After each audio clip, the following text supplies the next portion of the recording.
Bukas ang mga vaccination sites sa siyudad ng Iloilo sa mga residente kag hindi residente sa siyudad kada Huwebes nga adlaw para sa mga luyag magpabakuna batok sa COVID-19. Sa interview sa Radyo Bandera Iloilo kay Mayor Jerry Treñas, ginpahayag sini nga ini ang isa ka tikang kag isa ka inisyatibo sa siyudad agud nga mabuligan ang mga taga-probinsya sa Iloilo bangod nga tuman kadamo ang na-record nga kaso sa nasambit nga virus. Suno sa iya, once a week lang ang pagpahanugot sa walk-in vaccination agud nga mahatagan sang ligwa kag prioritization ang mga residente sang syudad. Madumduman nga ginanunsyo sang alkalde pinaagi sa iya official Facebook page nga bukas ang vaccination sites sa syudad sa tanan nga gusto makabaton sang bakuna. Samtang nagpahanumdum naman si Treñas nga hindi na magpili sang specific nga brand sang vaccine agud nga magpabakuna. Suno sa alkalde, hindi matuod nga mangin zombie ang isa ka tawo sa tion nga magpabakuna sang Sinovac vaccine bangod nga ini ang isa gid lamang ka imbento nga sugilanon nga nagadulot sang kahadlok agud nga magguba ang kumpiyansa sang tawo sa nasambit nga bakuna. Sa iban pa nga balita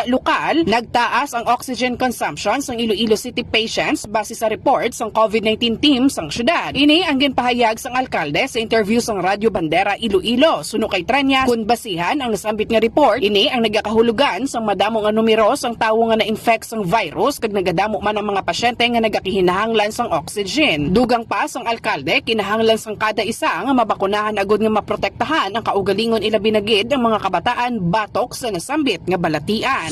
Ini si Karen Badilla nagabandera sa matuod nga serbisyo publiko kag kalingawan sa Iloilo, Radyo Bandera.